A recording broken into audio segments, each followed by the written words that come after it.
أعوذ بالله من الشيطان الرجيم.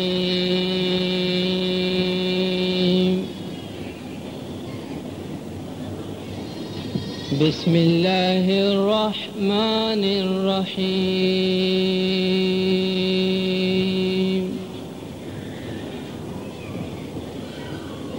لن تنالوا البر حتى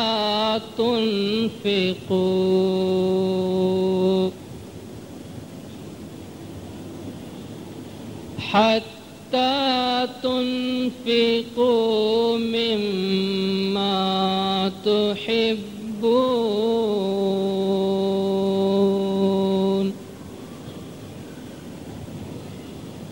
وما تنفقوا من شيء فإن الله به عليم.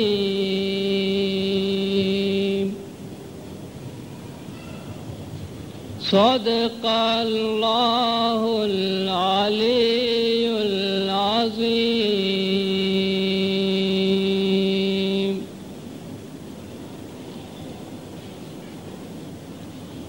امام زمان سرکار عالی وقار نور خدا بن برحق نور مولانا شاہ کریم الحسینی حاضر امام کے مبارک نام پہ صلوات پڑھے دندار. اللہم صلی علی محمد و آل محمد. دندارو، ہمارے مذہب میں جتنے بھی کام انجام دیے جاتے ہیں ان سب کا کوئی نہ کوئی مقصد ضرور ہے. کوئی بھی کام ایسا نہیں ہے کہ جس کا کوئی مقصد نہ ہو. اس وقت ہم ہمارے مذہب کے جس کام کے سلسلے میں یہاں بیٹھے ہیں، یعنی ہمارا تعلق 5-12 سال کے اس مجلس کے ممبر ہونے کی حیثیت سے ہمارے مذہب کے جس عمل کے ساتھ ہے وہ ایک قسم کی خدمت ہے، ایک قسم کی قربانی ہے. زمانے کے امام کے نام پر 5 سال یا 12 سال کی خدمت کے نمونے کے طور پر 5 اور 12 سال کی خدمت کے ٹوکن کے طور پر جو حقیر سی مالی قربانی ہم نے دی ہے، اس سلسلے میں امام نے ایک برادری قائم کر دی، ایک مجلس قائم کر دی جس میں ہم یہاں جمع ہوئے ہیں. آپ سب کو اچھی طرح معلوم ہے سرکار آقا سلطان محمد شاہ صلوات اللہ علیہ خداوند نے اپنے فرمان میں 5-12 سال والوں کو رنگون میں ایک مرتبہ فرمایا کہ 5 سال اور 12 سال کا مطلب یہ ہے کہ ماضی میں جس طرح باغیچے میں ایک قلی، ایک مزدور مزدوری کرتا ہے، ایک کام کرتا ہے، اس طرح روحانی بچے ہمارے گھر کی امام کے گھر میں مزدوری کرتے تھے، امام کا ذاتی کام انجام دیتے تھے. 5 سال تک خدمت کرتے تھے تو ان کو 5 سال کی بخشش ملتی تھی. 12 سال کی خدمت کرتے تھے ان کو 12 سال کی بخشش ہوتی تھی. لیکن امام نے فرمایا کہ آج ہم یہ دیکھتے ہیں کہ کھوجے بہت ضعیف ہیں. یہ مولا کا فرمان ہے. ہم یہ دیکھ رہے ہیں کہ کھوجے بہت کمزور ہیں، وہ خدمات انجام نہیں دے سکیں گے. اس لیے ہم نے 500 روپے اور 700 روپے کے طور پر اس 500 روپے اور 700 روپے کے عوض ہم تمہیں 5 سال اور 12 سال کی خدمت بخشتے ہیں. پھر امام نے آگے فرمایا کہ 17 سال تک لگاتار امام کے گھر کی خدمت کرتے تھے تو 500 کی بخشش ملتی تھی، بیت الخیال کی بخشش ملتی تھی. آج 500 ہم کو پہلے ملتا ہے، 5-12 سال بعد میں ملتا ہے۔ پہلے پیسے دے کے نہیں ملتے تھے۔ 17 سال تک جب امام کے گھر کی جسمانی خدمات بجا لائی جاتی تھی تو امام نے فرمایا ان کو بیت الخیال کی یعنی 500 کی بخشش ہوتی تھی، لیکن چونکہ تمام دیندار فائدہ اٹھا سکے اس لیے ہم نے 500 کے کام کے لیے 500 روپیہ مقرر کر دیا ہے۔ اس وقت ہم جس مجلس میں بیٹھے ہیں، امام نے یہ کام قبول کر کے ایک مجلس، ایک برادری ہمارے لیے قائم کر دی۔ اس کا 2 حصہ ہے۔ ایک تو ہم مجلس میں شامل ہوتے ہیں، خدمات کی بات کرتے ہیں، نئے ممبر آتے ہیں، قربانیاں دیتے ہیں، قربانیوں کی بات کرتے ہیں، لیکن اس کے بعد ہم 15 منٹ کے لیے ذکر میں بیٹھتے ہیں۔ یہاں پہ ذکر کی کیا ضرورت ہے؟ ہونا تو یہ چاہیے کہ ذکر کی مجلس تو بیت الخیال ہے۔ 1 گھنٹہ صبح روزانہ ذکر ہوتا ہے، بیت الخیال کی ماہانہ مجلس میں 5 منٹ کا ذکر ہوتا ہے۔ 5-12 سال میں ذکر کیوں ہے؟ اور جہاں تک میری معلومات کا تعلق ہے، بعض دیگر خدمات کی مجالس میں بھی ذکر کا اہتمام کیا جاتا ہے۔ یہ تو مالی خدمت دینے کی بات ہے۔ ان خدمات کی مجلس میں بھی بیت الخیال کا ذکر کیوں کیا جاتا ہے؟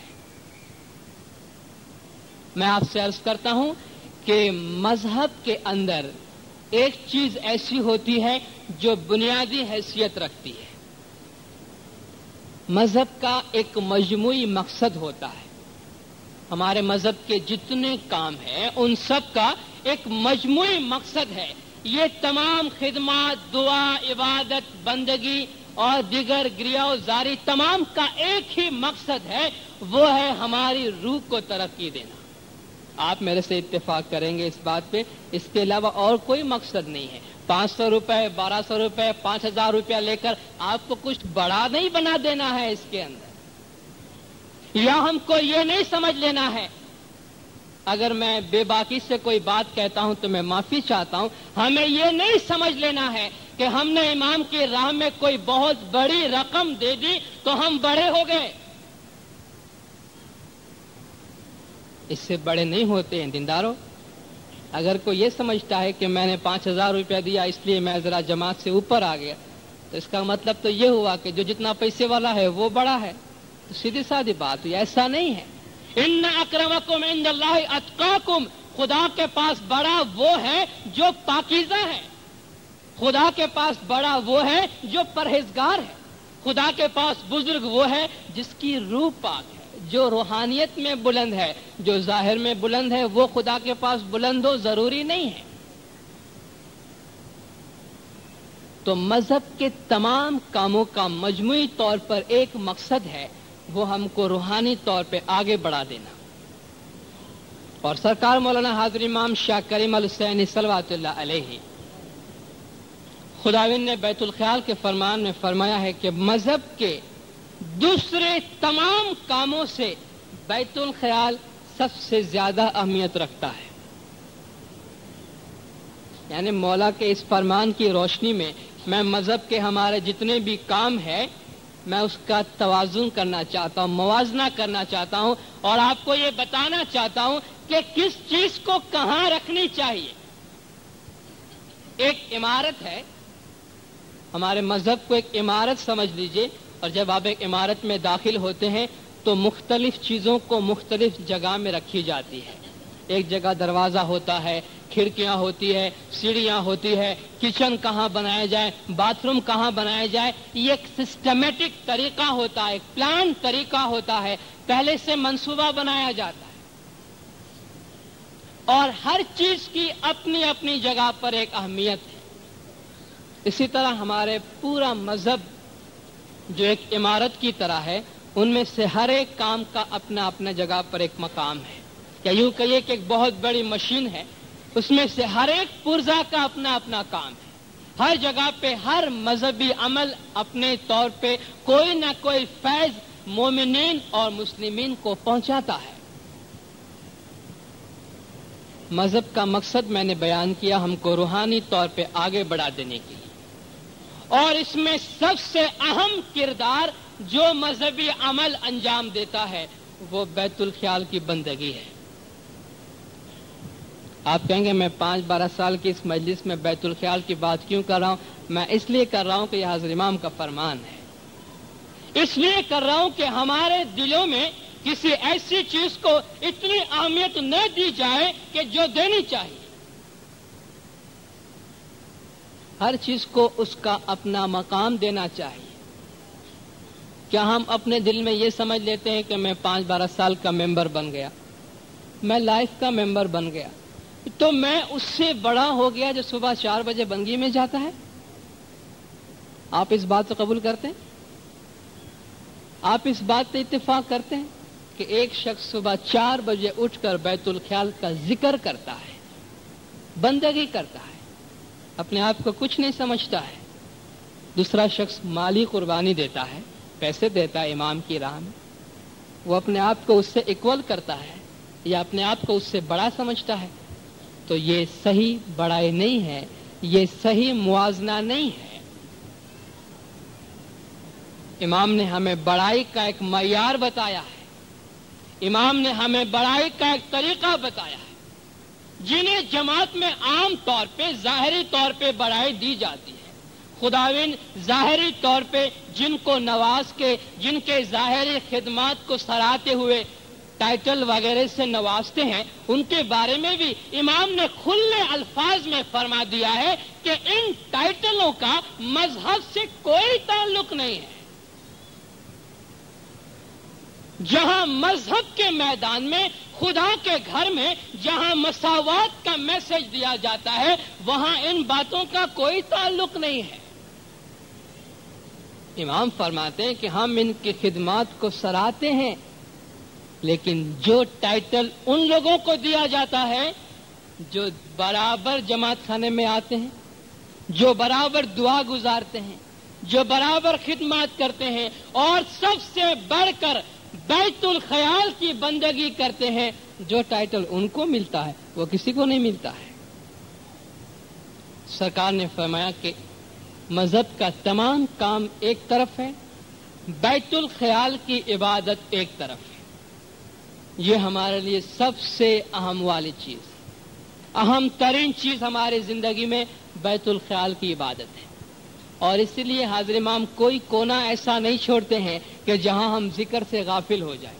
اس مجلس میں اس کو کیوں ڈالا گیا؟ اس لیے ڈالا گیا کہ ہم صرف یہ نہ سمجھ لیں کہ خالی یہ مالی خدمت کافی ہے ہمارے لیے۔ اگر یہ مالی خدمت، یہ مالی قربانی ہمارے لیے کافی ہو جاتی تو یہاں ان ذکر عبادت کی کوئی ضرورت نہیں ہوتی۔ آپ قرآن شریف کو اٹھائیے، ان الصلاۃ تنہی عن الفحشاء والمنکر، نماز یا دعا تم کو برائیوں سے روکتی ہے۔ یہاں بھی خدا ذکر کو ڈالتا ہے، وَلَذِکْرُ اللَّهِ اکبر، خدا کا جو ذکر ہے، خدا کے اسم کی جو ذکر ہے، وہ بہت بلند اور بہت بالا چیز ہے۔ فَإِذَا قَضَيْتُمُ الصَّلَاةَ فَاذْكُرُوا اللَّهَ قِيَامًا وَقُعُودًا وَعَلَى جُنُوبِكُمْ، جب تم دعا سے فارغ ہو جاؤ تو کھڑے، بیٹھے، لیٹے خدا کا ذکر کرو۔ یہاں بھی ذکر کی بات ڈال دی گئی۔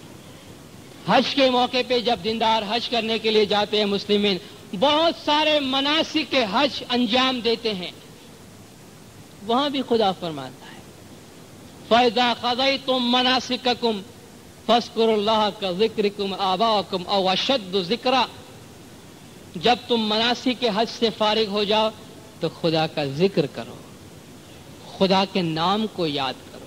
ہماری روح کی بلندی کے لیے سب سے اہم مقام بیت الخیال ہے، اور امام نے فرمایا کہ جو اپنی روح کو بھول جاتا ہے وہ دکھی ہے، وہ دکھی ہے۔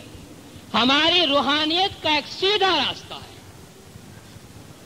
صراط مستقیم کہہ لیجئے اس کو، ایک سیدھا راستہ ہے، وہ ذکر کا راستہ ہے، اور اس ذکر کے راستے میں ہمیں جتنی رکاوٹیں پیش آتی ہیں ان رکاوٹوں کو دور کرنے کے لیے مذہب کے باقی تمام کام ہوتے ہیں۔